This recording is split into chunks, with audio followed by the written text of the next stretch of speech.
Hello दोस्तों, कैसे आप सभी लोग। तो हम सुबह जल्दी उठ उठ जाते हैं क्योंकि आज है गंगा स्नान, इसलिए तो भाई उठने के साथ ही हमारे घर में लगा होता है बच्चों का मेला।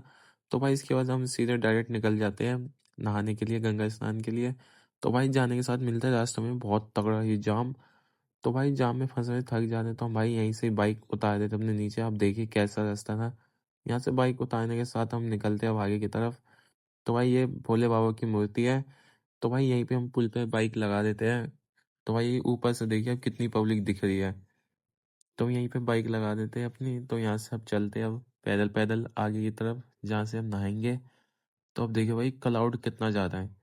तो भाई इसके बाद हम आ जाते हैं, तो मनीष भाई नहाने चले जाते हैं क्योंकि भाई सामान तो इसलिए पहले ये चले जाता है। इनके आने के बाद मैं जाऊंगा नहाने के लिए, तब ये आ जाते हैं तो मैं चले जाता हूँ नहाने के लिए। अब देखिए भाई ठंडा पानी था बहुत ज़्यादा है। इसमें पहुंचने के बाद हम सूर्य देव को जल अर्पण करते हैं। इसके बाद हम 3-4 डुबकी लगाएंगे एकदम लगातार।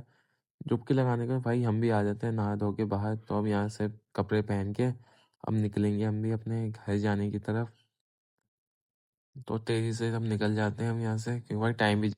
तो आ जाते हैं नहा के, तो गंगा माता को बाय बाय करके हम बाइक पे बैठ के निकल जाते हैं अपने घर की तरफ। तो भाई इसके बाद हम सीधे डायरेक्ट निकल जाते हैं घंटा घर जाने के लिए क्योंकि यहाँ से भाई लाना था शादी का कार्ड।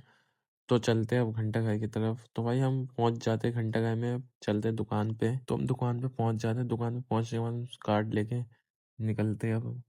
तो हम कार्ड ले लेते हैं, अब चलते हैं अपने घर की तरफ। इसके बाद हम घर पे पहुंच जाते हैं। तो घर पे पहुंचने के साथ ही भाई घर में आ जाता है अनुराग। तो कहते हैं कहाँ से आए हो चाचा। घर में पहुंचने के बाद भाई घर में चलती है मीटिंग, आप देख सकते हैं। इसके बाद हम जाके सो जाते हैं घर में क्योंकि भाई थक चुके थे। तो मिलते हैं अब अगले ब्लॉग में।